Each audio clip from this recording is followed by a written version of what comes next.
मन मंदिरा गजर भक्तीचा.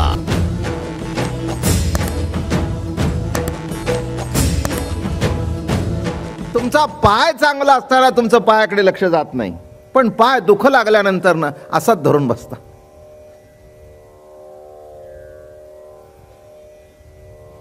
म्हटलं का अगदी गुडघा धरून बसलाय? म्हणला धरून होतो काय करू, दुखतोय ना. म्हणजे कळलं का, जेव्हा दुखत नव्हता तेव्हा त्याच्यावर हात सुद्धा फिरवला नाही आणि दुखू लागल्यानंतर धरून ठेवला. तसं प्रेमामध्ये जेव्हा व्यथा निर्माण होते तेव्हाच त्या प्रेमाला आपण धरून ठेवायच्या मागे लागतो. निरनिराळ्या तऱ्हेने तुम्हाला जेवढं मला काय देव सुचवेल तेवढं सांगतो. असं काही जास्ती काही तुम्ही म्हणाल मारवा महाराज फार तुमचा अभ्यास, कशाचा अभ्यास आलाय, ध्यास आहे. अभ्यास वगैरे नाही, पण ध्यास आहे की रोज तुम्हाला काहीतरी नवीन सांगावं, रोज तुम्हाला काहीतरी विशेष सांगावं. आणि इथे येताना इथे बसलं की काहीतरी असं बाहेर पडतं की पुढचं प्रवचन 1 तासाचं होऊन जातं.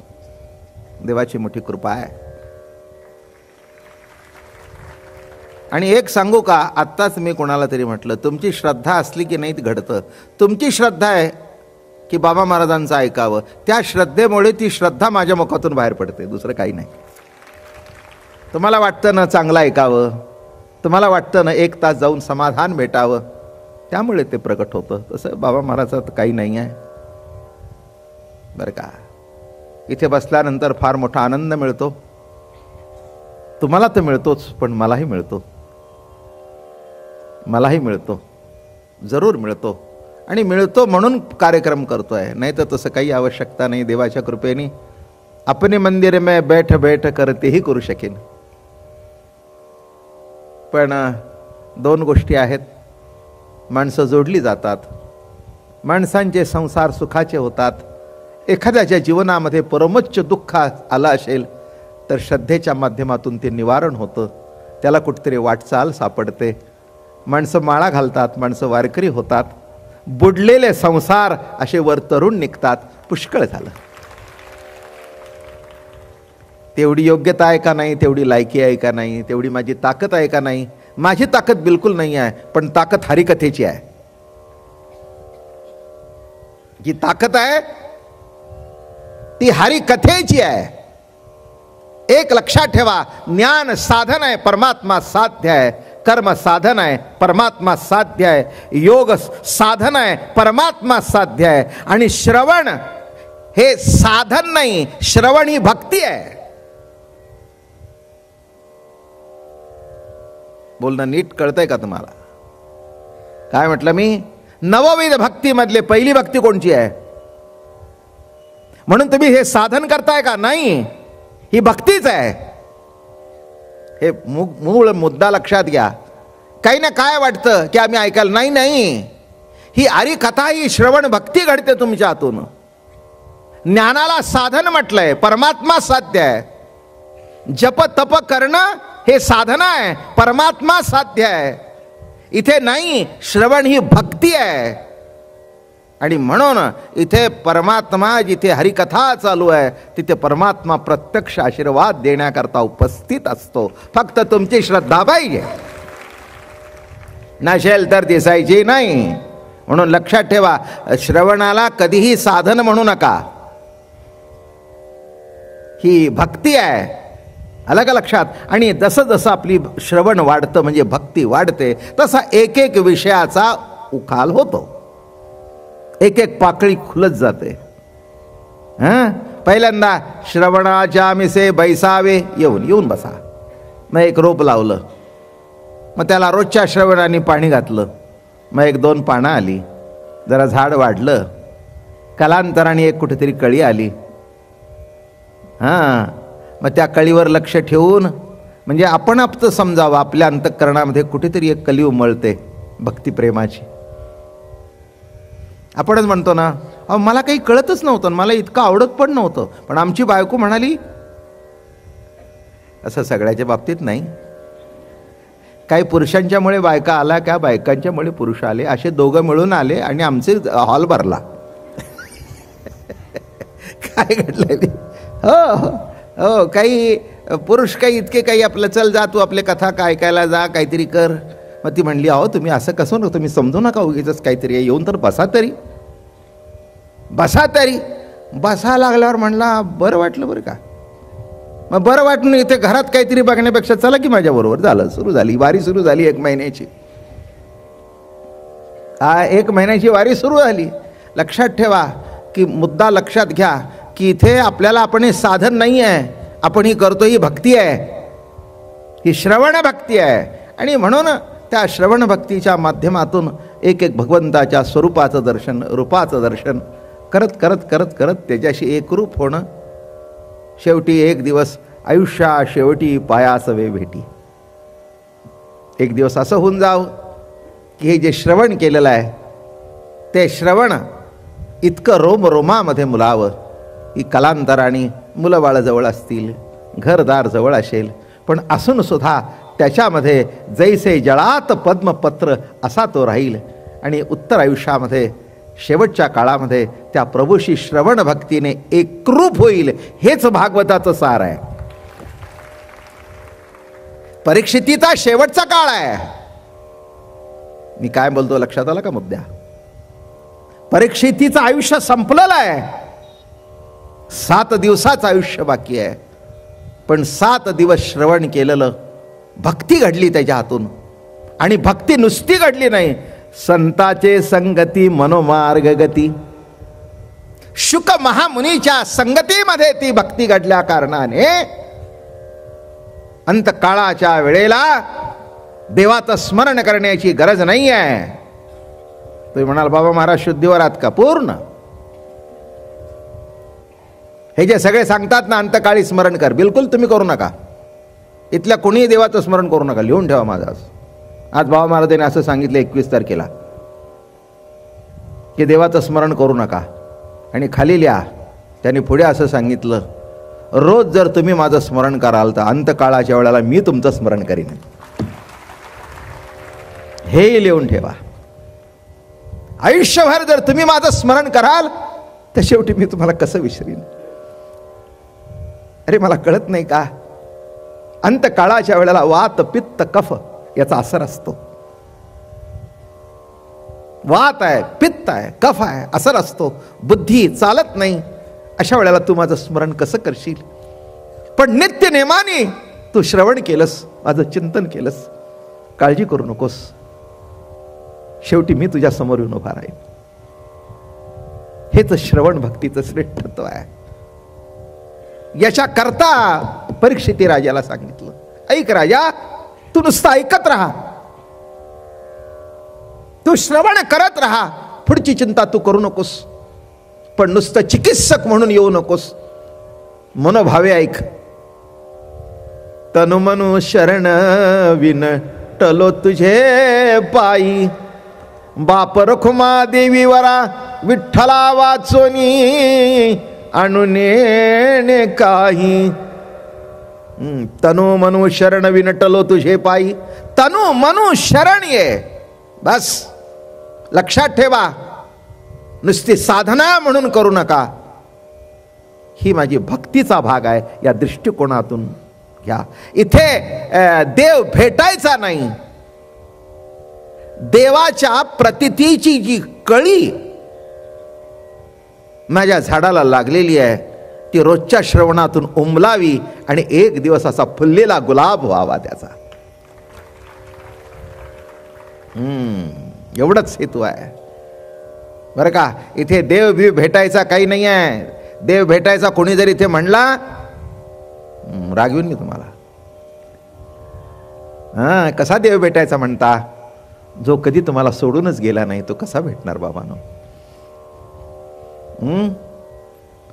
तुम्ही सोडलं तरी त्यांनी सोडलं नाही म्हणून जिवंतपणा आहे. तुम्ही त्याला किती धरलं मला माहिती नाही, पण तो तुम्हाला सोडून कधीच राहिला नाही. एवढं तरी कळू द्या. एवढं तरी कळू द्या.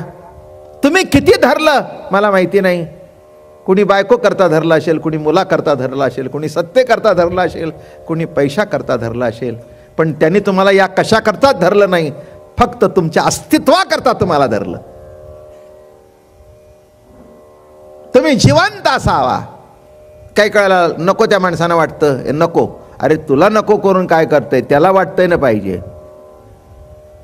म्हणून लक्षात घ्या, असा हा कृष्ण परमात्मा रसरूप भगवान, रसरूप भगवान आहे. हा रसरूप आहे.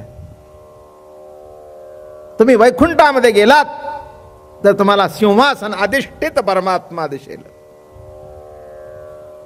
थाटात बसलेला आहे, सिंहासनावर बसलेला आहे.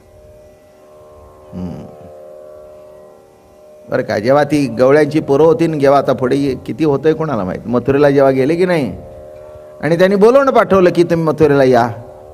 आणि तो काय तिथे ते मग पुणे द्वारका बिरका ते सिंहासनावर गड्यानं कृष्ण गडी आपुला राजा मथुरेचा झाला. काय म्हणतायत, गड्यानो कृष्ण गडी आपुला राजा मथुरेचा झाला. त्याचे ते पितांबर अमकन तमक, इथे काही नाही, लंगोटीच होती. हां, गोकुळामध्ये लंगोटीच होती. हां, पितांबर त्याला बरोबर दिसत नव्हता, कारण बाकीचे लंगोटीवाले होते. लंगोटीवाल्याबरोबर लंगोटीतच राहावं लागतं. कळलं का? हां, तुम्ही हरिद्वारला वगैरे डोंगरात गेला तर असं जाऊन जमत नाही. ते तुमच्याकडे तुच्छतेने बघतात. लंगोटी जाऊन जा, त्यांना असं वाटतं कोई साधू आहे, नशे नाका. कपड्याचं फार महत्त्व असतं. तसा तिथे वैकुंठामध्ये बघितला सिंहासन अधिष्ठित. इतकं काही सोपं नाही आहे. ऐश्वर्य संपन्न, आणि तो ऐश्वर्य संपन्न देव बघितल्यानंतर भक्त चकित होतात. जवळ सुद्धा जाता येत नाही, त्याच्या जवळ सुद्धा जाता येत नाही. माणसं जायला बिचकतात. अहो केवढा मोठा राजा, तो कसं जवळ जावं, आम्ही कोण येरे गवाळेन ते काय. हां, आत्ताच गाईच्या धारा काढून आलो.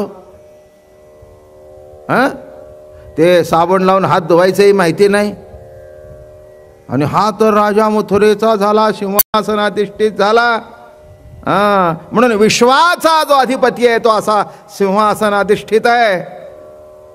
पण गोकुळामध्ये वृंदावनामध्ये बरं का, तो आपल्याकडे आकृष्ट करून घेत होता. भीती नव्हती. बरं का, कसा आकृष्ट करायचं माहिती आहे का? एखादी गवळण निघाली की नाही,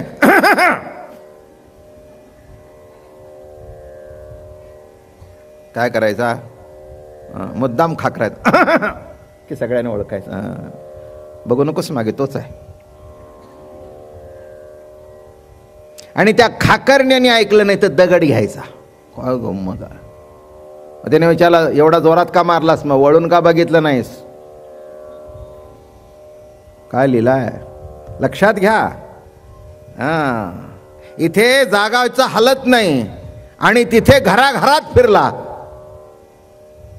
माधुर्य रसाला प्राधान्य, प्रत्येक घराघरामध्ये फिरला. विश्वाचा अधिपती.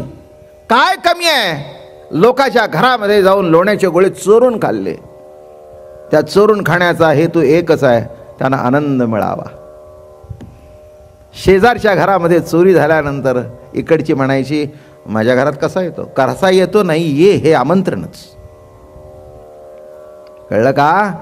माझ्या घरात कसा येतो ते मी बघते. बघते म्हटलं की कृष्ण म्हणला, बरोबर आहे, मला बोलवलंस होय, असं येतो. हा, घराघरामध्ये फिरत होता.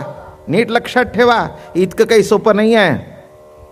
नुसतं नाही, त्यांच्याशी लोंबी झोंबी करत होता, खोटं नाटक खेळत होता, त्यांच्यावर डाव देत होता, आणि त्यांच्याकडून डाव घेत होता. हे फक्त भक्तीत घडतं. संसारामध्ये देव आपल्यावर डाव देत असतो आणि आपण घेत असतो. भक्तीमध्ये असाही कधी दिवस येतो की एक दिवस आपण देवावरही डाव देऊ शकतो. हे भक्तीचं श्रेष्ठत्व आहे. पुढे सांगतो, हेच प्रेमाचं विशेषत्व आहे. प्रेमाचं विशेषत्व काय आहे तर हे. हां, म्हणून एक लक्षात घ्या, प्रेमामध्ये या सगळा विलास आला. एखाद्या माणसाने जर वैराग्य धरलं तर काही नाही. वैराग्य धरल्यानंतर प्रत्येक गोष्टीबद्दल त्याला नैराश्य असतं. एखादी आले की नाही, माफ करा, असं काही कोणाला बोलायचा हेतू नाही आहे माझा, पण आता हे सांगायला पाहिजे ना. जे विषय आहेत ते तर मांडायलाच पाहिजेत ना. बरं का. नाही तर एखादा म्हणेल अशा अशा त्यांनी वैराग्य धरले महाराजांनी, मग तसं काही काय माझा कोणाचं ओळखत सुद्धा नाही. पण जे आहे ते सांगायला पाहिजे बरं का. वैराग्य धरल्यानंतर नैराश्य येतं आणि त्या वैराग्याचा सुद्धा अहंकार चढतो बरं का.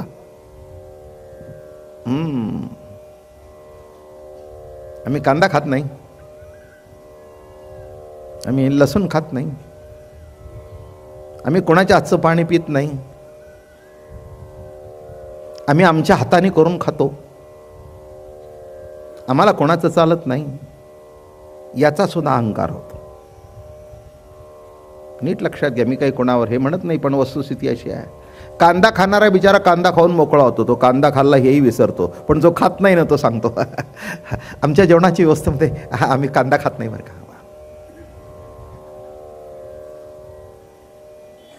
बरं का. मग पुन्हा नवऱ्याला सांगतो, मंडळींना सांगा चुकून कांदा घालतील सवय नाही. पुन्हा कांदा तोंडात आला. पानावर बसल्यानंतर कांदा घातला नाही ना, अरे आता किती वेळा खातोयस.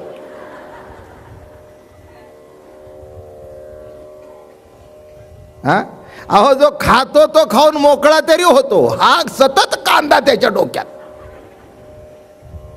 काय अवघड. बरं, आमच्या सावतोबा महाराजांना विचारलं, महाराज आपलं कसं काय? ते म्हणले कांदा मुळा भाजी अवघी विठाबाई भाजी अवघी विठाबाई भाजी. ते म्हणाले उलट कांदा चांगला असतो, कोलेस्ट्रॉल वाढत नाही. लसूण चांगला असतो, त्यांनी रक्त जे क्लॉट्स होतात ते होत नाही. तुमचं कोलेस्ट्रॉल नीट ठेवायचं असेल तर कांदा रोज जेवणामध्ये खावा. हे सांगण्याकरता आम्ही ऐकण्याकरता इथे आलोय काय?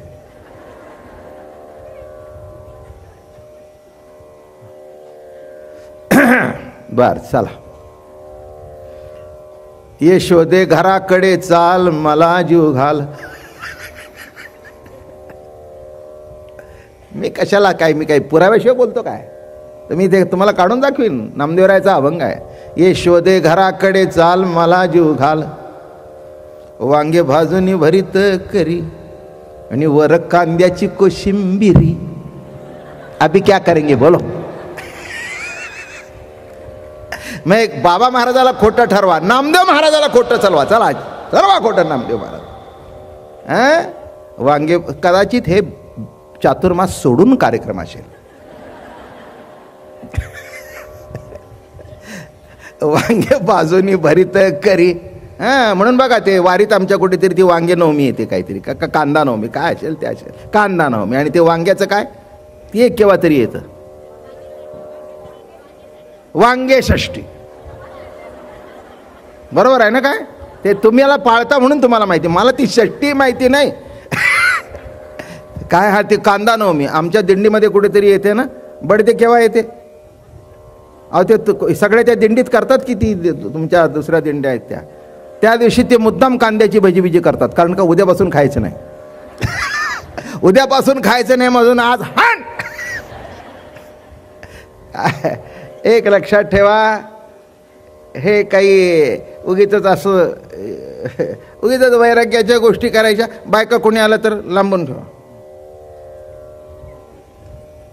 अरे कशाला? अरे एवढं तिला लांब ढकलण्यापेक्षा आई म्हणून दर्शन घे की, बहीण म्हणून दर्शन घे की. एवढं तुझ्या मनातला विकार का गेला नाही अजून? इथे लक्षात ठेवा की वैराग्याने उगीच नैराश्य येतो.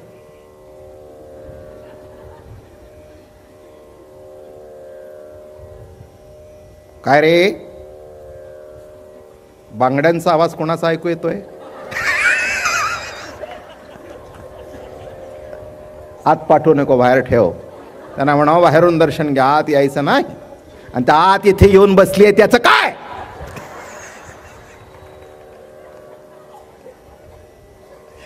अरे आत इथे येऊन बसली त्याचं काय करतोस? इतकं सोपं नाही आहे महाराज, इतकं सोपं नाही आहे. हे लक्षात ठेवा. उगीच नैराश्य आम्ही हे खात नाही, आम्ही ते. अरे बरोबर आहे, जे खायचं नाही ते खाऊच नाही. मांसाहार बरोबर आहे, हत्या करून खाऊच नाही, अगदी बरोबर आहे बरं का. पण हे काही इथे भानगड येत नाही. बरं एक लक्षात ठेवा, आपलं वैराग्य किंवा आपण काही खात नसेल तर ते आपल्याकरता आहे, जगावर का त्याचं प्रदर्शन करायची काही गरज आहे का? आता मला सांगा, हे कसा काय सांधा जुळायचा?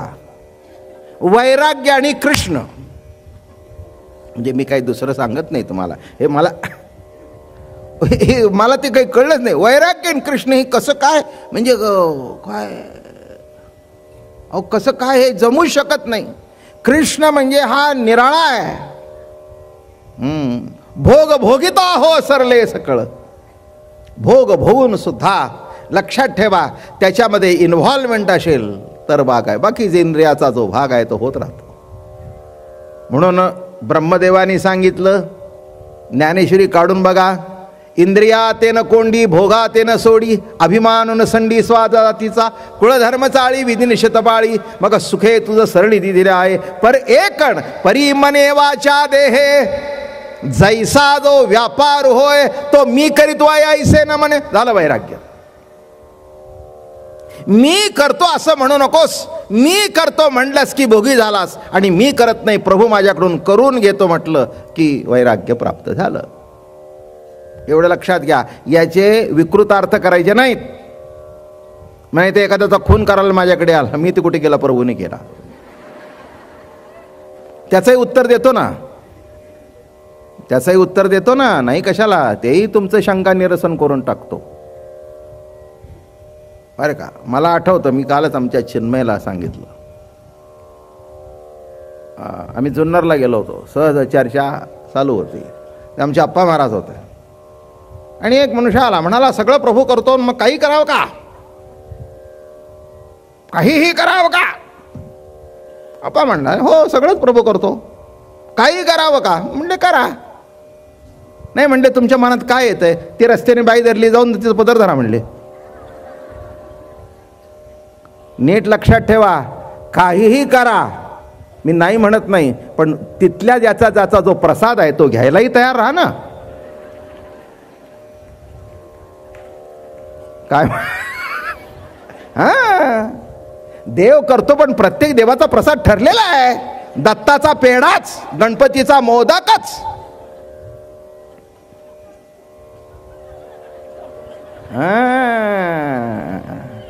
नको ते करा, खेटराचा प्रसाद. मग म्हणू नका मारलं का, मारलं कसं, तोही देवाचा प्रसादच आहे सर. हां, म्हणून उगीच अशी तिरकी मला विचारे, आयुष्य गेले माझे त्याच्यात हे तिरकं सोडवण्यात. तेव्हा काहीही करा. आणि एक सांगतो, जो या विशिष्ट सर्व प्रभू माझ्याकडून करून घेतोय, या विशिष्ट लेवलला आल्यानंतर तो इकडे तिकडे जातच नाही. हा मुख्य मुद्दा आहे, हेही समजून घ्या. हे ज्यांना काही करायचं नसतं ते अशा आडव्या जातात. काही करू का, कर की, काय काय करतोस ते कर, कर की. हां हां, बाईचा पदर धरा असं वाटतो, जा की आत्ता प्रवचन सुटल्यावरच धर.